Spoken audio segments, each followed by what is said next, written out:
Bonjour à tous, avec l'aide de Dieu, nous allons étudier le 21e chapitre des lois du mariage dans le Rambam, Ilchot Ishut, Perek Echad Ve'esim, Halacha Aleph.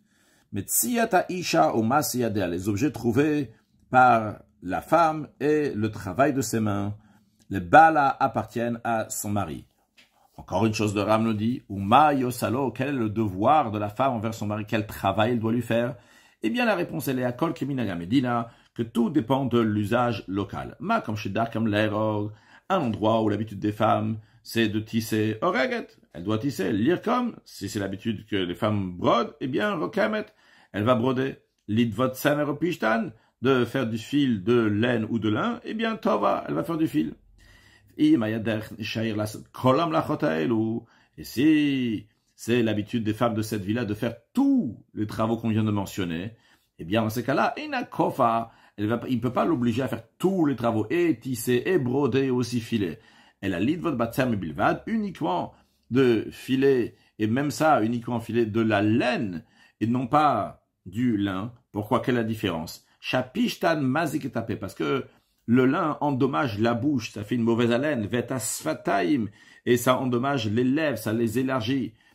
Pourquoi maintenant, parmi tous les travaux de broder, tisser et filer, particulièrement filer, ça il oblige à faire? Parce que le filage, c'est le travail qui est spécialement pour les femmes, comme on retrouve lorsque les Juifs, ils ont fait le Mishkan, le sanctuaire, lorsqu'ils étaient dans le désert, il y a écrit là-bas que que toutes les femmes qui étaient intelligentes, qui étaient industrieuses, ils savaient faire donc les choses, de faire des fils, eh bien, avec leurs mains, ils ont filé. Halachabet. Dachaka atzma ve'asat. Si la femme, elle a fait encore plus d'efforts pour faire encore plus de travail, yoterminara, il a plus que ce qui lui convient, plus ce qui est nécessaire qu'elle doit faire. Eh bien, motar la balle. Le surplus appartient au mari. Maintenant, dans un cas que hayala velo mamonarbe, qu'aussi bien la femme et aussi bien le mari avaient beaucoup d'argent, donc c'est pas nécessaire qu'elle fasse tous ces travaux-là pour la maison. Eh bien, filo yelem kamashfachot, même s'ils avaient plusieurs servantes, eh bien, il y a un principe que eina yoshevet laftal, elle ne peut pas rester oisive, bloblachaklal, sans travailler du tout. Pourquoi? Shabbatala me via les désima. Parce que l'inactivité amène à la débauche. Aval, mais quand même, on n'oblige pas la femme à faire du travail toute la journée. Elle a le firov mammon, en fonction des ressources, s'il y en a beaucoup. Mais en fonction de ça, on va pouvoir diminuer encore plus de travail. Mais travailler, ça c'est obligé d'être actif, de faire quelque chose. Halacha gimel, va madiretishto shelota semlacha klal. Celui qui a fait un vœu à sa femme, il lui a dit que si elle va travailler, eh bien, la femme n'aura pas le droit de profiter de lui, du mari. Donc, la femme est interdite de travailler suite à ce vœu-là. Eh bien, si le mari fait ça, yotzi, il a le devoir de donner un acte de divorce à sa femme, ve'itin ktuva, et il doit lui payer de l'argent de la ktuva, c'est-à-dire que c'est sa faute que la femme doit le quitter. Il peut pas dire, elle peut encore vivre sans travailler. Parce que shabbatala me via l'idésima. L'inactivité amène à la débauche. Encore des choses que la femme doit faire à son mari. Kol isha, toute femme, elle lave à son mari son visage, ses mains et ses pieds. Au mozagat lotakos, elle lui verse le verre pour qu'il va boire. Au matzat lotamita, elle lui fait son lit. Veomedet, elle se tient. Au mishameshet, elle sert devant son mari, qui gonchetiten lomaim, par exemple, va donner de l'eau à son mari s'il a besoin, au clou, un ustensile que son mari a besoin. Au titol milfan, avoue bien qu'elle va prendre de l'eau qu'il n'a plus besoin devant lui, un ustensile qu'il n'a plus besoin devant lui, ou des choses similaires à cela. Aval eina omedet mishameshet bifnei aviv, mais elle ne doit pas se tenir et servir le père du mari au bifnei beno, ou bien le fils du mari, même si le mari il est intéressé que la femme va faire ça à son père ou à son fils, la femme n'a pas ce devoir. Halacha dalet, umlachot elu, ces travaux qu'on vient de mentionner dans l'Acha Gimel, osa ota ibeatzma, c'est elle-même qui les fait. Vafilo ilen kamashfachot, même s'ils avaient plusieurs servantes, et en osa mlachot elu labal el ishto. Ces travaux-là sont pour le mari, c'est uniquement la femme qui le fait, parce que c'est des choses donc qui sont assez proches, assez intimes, que la femme fait à son mari pour que le mari va encore plus l'apprécier. Halacha e. En plus de ce qu'on vient de dire, des devoirs que la femme doit faire envers l'homme, il y a d'autres travaux, mais pas toutes les femmes doivent faire. C'est les femmes, la femme doit faire à son mari, s'ils sont pauvres. Voici donc les choses qu'il faut faire. c'est Ofa et Tapat, Betanour, elle fait cuire le pain au four. Et d'ailleurs, Ezra Ezra, il a institué que la femme va se lever tôt pour faire du pain. Pourquoi? Que pour que le pain va être à disposition des pauvres s'ils vont venir demander du pain. En plus, la femme, on va acheter tatafshilin, elle a le devoir donc de faire cuire les aliments, et nettoyer les vêtements, et d'allaiter son fils. Encore une chose, elle a le devoir de donner de la paille, de la nourriture, devant l'animal que son mari chevauche dessus, pas devant le bétail, uniquement l'animal sur lequel il chevauche dessus, que ce soit un âne ou un cheval. Ou matrelet, encore une chose, c'est qu'elle s'occupe de moudre le grain. Qu'est-ce que ça veut dire? Qu'est-ce que matrelet? C'est pas qu'elle-même, elle doit moudre le grain. On parle, il y a deux sortes de rechaim, deux sortes de moulins. Il y a un moulin donc qui est très grand et il faut quelqu'un qui tourne autour du moulin, il fait tourner la pierre sur l'autre pierre pour moudre le grain. Si c'est pas quelqu'un qui fait le tour, eh bien c'est un animal qui fait le tour. Et il y a une autre sorte de moulin, c'est un moulin à bras. Donc ça peut se faire à la maison, c'est un petit moulin. Donc on fait avec la main. Alors ici on parle tout d'abord dans cette halakha d'un grand moulin. Dans ce moulin-là, elle, Yoshev Berechaim, pas qu'elle travaille là-bas, elle fait tourner la meule. Elle reste assise, elle regarde, elle garde, donc la farine qui sort, une fois qu'elle est boulue, et elle empresse la personne qui est en train de moudre. Donc la femme, elle a le devoir de s'occuper qu'il y a la personne qui est en train de moudre, elle va se dépêcher, que ça va toujours travailler non-stop, que ce soit donc la personne, ou bien qu'elle dirige l'animal qui est en train de faire tourner la meule. Pourquoi? Que ce soit donc en train de pousser, empresser la personne qui est en train de travailler, ou bien l'animal, pour pas que la meule va rester inactive. Maintenant, si c'était l'habitude, l'usage des femmes de cet endroit, Litron Berechaim Shelia, de moudre avec un moulin à bras, eh bien, dans ces cas-là, Tochenet, c'est la femme elle-même qui va s'occuper de moudre. C'est qu'elle-même, elle va moudre, pas juste qu'il y a quelqu'un d'autre qui s'en occupe. Et qu'elle est juste derrière. Halachavav, dans quel cas ça s'applique que la femme, elle fait à son mari, donc tous les travaux qu'on a dit avant, c'est banim. Ce qu'on a vu dans l'Achae, c'est pour les pauvres.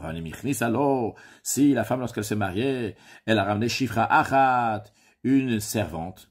Ou bien qu'elle a ramené des biens, mais ces biens-là sont suffisants pour qu'on va les vendre et acheter une servante. Ou bien que le mari avait une servante qui lui appartenait au Shayelo Mammon, qui est des Likton Shifra Achat, ou bien que le mari avait de l'argent, de cet argent, il y avait suffisamment de quoi acheter une servante. Et dans ce cas-là, elle va pas être responsable de la meule. Velo ofa, ni faire cuire du pain. Velo mechabeset, ni nettoyer le vêtement. Velo netenet taven behemto, et ni il va donner de la paille devant l'animal sur lequel le mari chevauche. Ça, c'est la servante qui le fera. Maintenant, yichni salosh teshvachot. Si la femme a ramené deux servantes, pas juste une servante qu'on a représentée, il y a deux servantes maintenant, ou bien des biens avec lesquels si on va les vendre pour acheter deux servantes, ou bien que le mari avait les capacités, ou bien que le mari avait deux servantes, ou bien qu'il avait la possibilité d'acheter deux servantes. Dans tel cas, elle va même pas cuire les aliments, c'est la servante qui va faire. De même, la femme n'aura pas le devoir d'allaiter son propre fils. Elle va donner à la servante d'allaiter son propre fils. Halacha Zayin. Le Rambam récapitule. Donc, ce qui se trouve, les travaux que toute femme, riche, pauvre, doit faire à son mari, même si elle a des servantes, c'est Chamesh Mlachot. Il y a 5 travaux, 5 choses. La première, Tova. Elle fait du filage de laine. Deuxièmement, elle lave son visage, ses mains et ses pieds. Troisièmement, takos, elle lui verse le verre, elle sert un verre. Quatrièmement, matzat tamita, elle fait le lit. Cinquièmement, elle se tient pour le servir. Maintenant, d'autres travaux que c'est pas pour toutes les femmes. Donc, des travaux que certaines femmes font, certaines femmes ne font pas, en fonction s'ils sont riches ou pauvres. Il y en a 6. Matrelet, elle est responsable que la personne qui est au moulin va bien travailler ou l'animal va bien avancer. Ve'ofa, et faire cuire la pâte dans le four. Vachalet, et cuire les aliments. Mechabeset, et nettoyer les vêtements. Nika, et allaiter son fils. Venotenet, teven, et la dernière chose, de mettre du foin devant son animal. Ça dépend si elle a la capacité d'acheter des servantes, que lui il a la capacité ou ils ont les moyens ou pas. Halachachet. Le Ram nous rajoute que comme la Chotchaïcha osel bala, tous les travaux qu'on a dit que la femme elle fait à son mari, nida osel le bala. Une femme qui est nida, elle fait aussi pour son mari. Une femme nida, donc c'est une femme qui a ses règles. Que lorsqu'elle a ses règles, donc le mari et la femme n'ont pas le droit d'avoir de relations jusqu'à ce que la femme va aller au mikveh, elle va s'immerger dans le bain rituel. Alors le Ram nous dit que la nida, elle fait aussi à son mari. Chutz à l'exception. Mzigatakos vatsatamita. À part à l'exception de verser, servir un verre et faire le lit, et nettoyer son visage, ses mains et ses pieds. Pourquoi? Gzeira mishomiro. C'est interdit de peur que ça va amener au mari des pensées, donc de désirer à sa femme. Et donc, ensuite à cela, Shema Yavoli, après, il risque d'avoir des rapports avec elle, ce qui est interdit. Les filles, c'est la raison pour laquelle que lorsqu'elle est nida, lorsqu'elle a ses règles, lorsqu'elle n'est pas encore partie au mikveh, eh bien, elle peut faire le lit de son mari, mais si le mari n'est pas là, s'il ne voit pas, ou mozagatakos, elle peut lui servir un verre, elle ne va pas lui donner dans sa main proprement du mari, qui est darkatamit qu'elle fait toujours, qu'elle fait passer de sa main à la main du mari. Elle va poser le verre sur un ustensile, ou à la haaretz, ou bien sur le sol, et lui, il va le prendre. Halakatet, Aisha Sheshavra Kelim, une femme qui a cassé des ustensiles qui appartiennent au mari sans faire exprès, lorsqu'on est en train de faire ses tâches, j'ai dit les travaux jusqu'à présent, peut-être le mot tâche il est plus approprié, quand elle faisait toutes ces tâches qu'elle doit faire dans la maison, eh bien, Ptura, elle est exemptée, elle n'a pas besoin de payer cet ustensile qu'elle a cassé à son mari. Le Ram me dit, c'est pas que la loi, elle est comme ça, elle a takana. C'est les sages qui ont institué ça. Pourquoi? Chez Imenata Omerken, si tu dis pas comme ça, en shalom betachabay, il n'y a pas de paix dans la maison. Léolam, jamais. Et la nimtzat nizeret, veniminat, muravam lachot, va toujours faire attention, je dois pas casser cet ustensile-là, je vaut mieux pas l'utiliser pour pas le casser. Mais ravam lachot, tellement de tâches qu'elle doit faire, elle va s'empêcher, nimnat, muravam lachot, elle va s'empêcher de faire la majorité de ses tâches. Venimtzet, ktata benem, il se trouve qu'il va y avoir une querelle entre eux. C'est la raison pour laquelle que la femme n'a pas le devoir de payer. Halacha yud. Kol isha shetimana milasot mlacha min mlachot shechayevet lasot. Toute femme qui va s'empêcher de faire une des tâches qu'elle a le devoir de faire. Eh bien, kofinota, le tribunal l'oblige, comme le tribunal oblige, donc il faut faire toute une mitzvot que quelqu'un doit faire et qui ne fait pas. Ve osa, et elle va le faire, à fil ou béchot, même si on doit y arriver au moyen d'un bâton. Si lui, le mari, dit, la femme ne fait pas ses tâches, elle dit non, moi je fais tous mes tâches. On installe donc une femme qui va rester à la maison, voir si la femme en effet fait ses tâches. Ou bien des voisins qui vont voir ce qui se passe, ils vont témoigner au tribunal.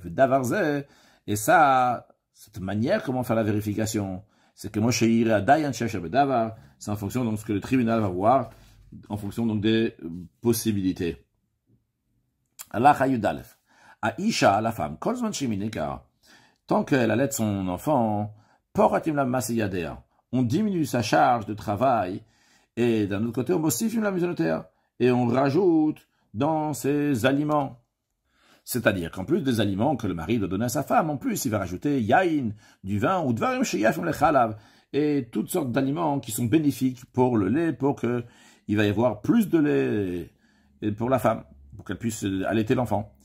Parce que la maison de là, non si le tribunal a alloué les aliments qui lui sont appropriés, elle désire manger encore plus, ou bien de manger encore d'autres aliments qui ne sont pas nécessairement bien pour le lait. Pourquoi elle veut ça? À cause d'une maladie de désir qu'elle a dans son ventre, qui fait qu'elle a envie encore d'autres aliments qui ne sont pas spécialement bien pour sa santé, mais qu'elle a envie de les manger. Eh bien, Arezo Ochelet, elle peut manger toutes ces choses-là, mais Michela, de son compte à elle, pas de celui du mari, quand elle m'achète tout ce qu'elle veut. Le mari ne peut pas empêcher et dire, hey, qu'est-ce que tu vas faire si tu vas manger plus que ce qu'il faut, ou bien tu vas manger quelque chose qui est pas bon pour le lait, Yamutavlad, l'enfant, le nourrisson, va pas être nourri comme il faut, et il risque de mourir. Le mari ne peut pas argumenter comme ça. Pourquoi? Parce que la souffrance de son corps a priorité. Halacha Yudbet, Yalda Teomim, si elle donne naissance à des jumeaux, on n'oblige pas la femme à allaiter les deux. Si elle veut, elle peut. Mais si elle veut pas, on peut pas, le mari ne peut pas l'obliger à allaiter les deux. Elle a mis Nika Echad, elle a le devoir d'allaiter un des enfants, et le mari doit payer une nourrice pour qu'elle va nourrir, elle va allaiter le second. Maintenant, dans un cas où la femme, elle dit, j'ai un enfant, j'allaite mon enfant, mais je veux allaiter aussi l'enfant de mon ami. Abal, mais Akev, le mari, il peut l'empêcher à la femme d'allaiter un deuxième enfant avec son enfant. Et elle lui donne la possibilité, et lui dit que le mari dit qu'il veut qu'elle va allaiter uniquement son propre fils. Si elle a fait un vœu, elle dit non, moi je veux pas allaiter mon fils. Eh bien, Kofa, le mari l'oblige, ou Manikato, et il va l'allaiter jusqu'à qu'il va avoir 24 mois, que ce soit un garçon ou une fille. Maintenant, dans un cas que Yomer, elle dit, Ani Anikabeni, moi je veux que ce soit moi-même qui va allaiter mon fils. Véo, le mari dit, non, et le Rotsechtanikishto. Moi, je veux pas que ma femme, elle va allaiter. Pour pas qu'elle va perdre de sa beauté, elle va avoir du lait sur elle ou sur ses vêtements, ça va pas sentir bon. Même s'ils ont plusieurs servantes, et que les servantes peuvent allaiter l'enfant, là, on écoute la femme. Ou la parce que c'est difficile pour elle, c'est une souffrance de se séparer de son enfant. Si la femme, elle était pauvre, donc elle n'a pas amené de servante, donc on a appris avant qu'elle a le devoir d'allaiter. Mais lui, il était riche. Donc, il convient, il a la possibilité que sa femme va pas allaiter, mais des servantes vont le faire.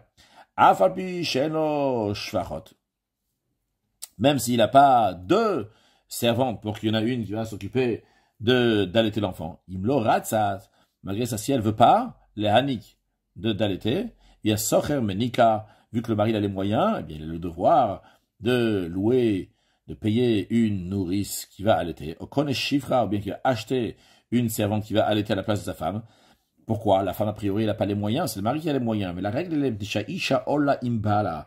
Parce que la femme, elle s'élève avec son mari dans son rang social, dans les moyens du mari. Ve'ina yored. D'un autre côté, le Rav nous rajoute aussi encore une autre chose qui n'est pas Nogea, qui ne concerne pas pour ici. Mais la règle, elle est aussi que la femme ne descend pas avec lui. Si la femme, elle venait d'un rang social, donc qui était haut, même si le mari n'a pas les moyens, eh bien, elle ne va pas descendre de son rang qu'elle était avant. Mais ici, donc, dans ce cas-là, en tout cas, le mari, il a les moyens. Eh bien, le mari, il doit se débrouiller pour trouver une nourrice. Halachat etvav. Ou, la femme, elle dit, mon mari, il a les moyens de louer, de payer une nourrice. Au lit notre chiffre, bien acheter une servante, parce qu'il est riche. Vous, le mari dit, non, pas du tout, moi je suis pas riche, j'ai pas les moyens. C'est ma femme qui doit allaiter. Eh bien, Aléa, c'est la femme qui doit ramener une preuve qu'il est riche, parce que le devoir, il est chez la femme. Donc maintenant, la femme, elle veut dire que c'est pas son devoir, elle doit ramener une preuve.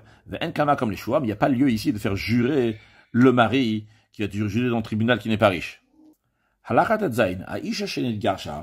Une femme qui a divorcé, on ne l'oblige pas à allaiter son fils.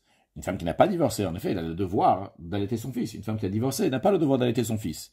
Là, imratzat, si la femme veut, oui, allaiter son fils elle-même, notenla sera, c'est le mari qui va payer son ex-femme comme il payera une nourrice pour qu'elle va l'allaiter. Ou menikato, veim loratzat. Si la femme, elle dit non, je suis divorcée, j'ai pas l'intention non plus d'allaiter l'enfant, noten beno, eh bien, la femme donne l'enfant au père, et c'est le père, donc le mari, qui va s'occuper de l'enfant et trouver une nourrice qui va allaiter l'enfant. Mais, dans quel cas ça s'applique que la femme n'a pas le devoir d'allaiter son fils, chez le Nika Oto Kira, dans un cas où il n'a pas encore allaité jusqu'à que l'enfant, que le nourrisson va reconnaître sa maman. Donc, il sera d'accord de prendre le sein de quelqu'un d'autre. Aval Mikira, mais si le nourrisson, donc l'enfant, il s'est déjà habitué, il reconnaît sa maman, de laquelle il a pris le sein jusqu'à présent, et il veut prendre seulement d'elle. Alors, dans ces cas-là, on ne pourra pas dire, ah ouais, bon, c'est pas grave, il va aller prendre le sein ailleurs, il va allaiter d'une autre personne. Va filo yasuma. Même si cet enfant-là, il était aveugle, il ne peut pas voir concrètement sa mère, mais il y a quand même l'odeur, le goût du lait de sa mère qu'il reconnaît. Et dans tel cas, donc, elle m'a frichinoto. On ne va pas séparer l'enfant, le nourrisson, mais de sa mère. Sa kanata vlad, à cause du danger pour le nourrisson, il risque de pas vouloir prendre le sein d'une autre femme. Et la kofinota, on oblige cette femme, elle va l'allaiter donc en recevant un salaire, donc le père va payer jusqu'à 24 mois, qu'à ce moment-là, donc il n'y a plus le devoir à la femme d'allaiter. Halacha yudzain. Hagrusha, la femme qui est divorcée, elle la maisonnote. Le mari n'a pas le devoir de nourrir son ex-femme qui l'a divorcée. Même si son ex-femme est en train d'allaiter donc le fils du mari, mais le mari n'a pas le devoir de nourrir sa femme, donc la mère du nourrisson. Aval, mais noten yoteral sara. En plus du salaire qu'il lui donne pour allaiter l'enfant, il doit lui donner dvarim shakat nseichlem. Les choses qui sont nécessaires pour un enfant, mixout, vêtir l'enfant, au machal, la nourriture, au mashke, et d'autres boissons, donc à part le lait, vesicha, de quoi oindre le corps avec de l'huile, vekayot, c'est pas des choses similaires à ça que l'enfant il a besoin. Avalamou beret, mais une femme qui est enceinte et qui a été divorcée, en la kroum. Le mari n'a pas le devoir de lui donner quoi que ce soit. Mais non, Shalmuchadasha, 6 mois ont été finis au Gmalatu. Donc maintenant, elle a sevré, ça y est, mais les 24 mois sont passés. Si la femme divorcée veut que le garçon va rester chez elle, même après, elle va frichimoto, mais maintenant, on va pas séparer l'enfant d'elle, jusqu'à qu'il va avoir 6 ans. Elle a kofiné ta vive. On oblige le père. Il va nourrir tout ce que l'enfant il a besoin, bien que le garçon il va rester chez sa mère. Il est chez sa mère. Et après 6 ans, le père il peut dire, si l'enfant il est chez moi, je le nourris. S'il reste chez sa mère, je lui donne rien du tout qui reste chez sa mère, que sa mère se débrouille. Ça c'est ce qui concerne un garçon jusqu'à présent, mais la fille, elle reste toujours avec sa mère. Même après qu'elle a eu 6 ans. Et malgré cela, le père aura le devoir de la nourrir. Comment cela? Quelle est la loi de cette fille qui reste chez sa mère après 6 ans? Si le père il avait des moyens de quoi donner la charité, on l'oblige, contre son gré, on lui fait sortir de l'argent, ce qu'il doit donner pour la nourrir. Et par cela, donc, va nourrir cette fille, veiller de Salima, malgré le fait que cette fille, qui a déjà 6 ans, elle reste chez sa mère. Encore plus que ça, même si son ex-femme, donc du mari, donc la mère de cette fille, et s'est mariée avec quelqu'un d'autre, eh bien, Bita Etzla, la fille, elle reste donc avec sa mère, va via Zanota, son père biologique, va la nourrir, Mishum Zdaka, pour la charité, est-ce qu'il a les moyens, Chiyamutav, c'est-à-dire que le père va mourir, et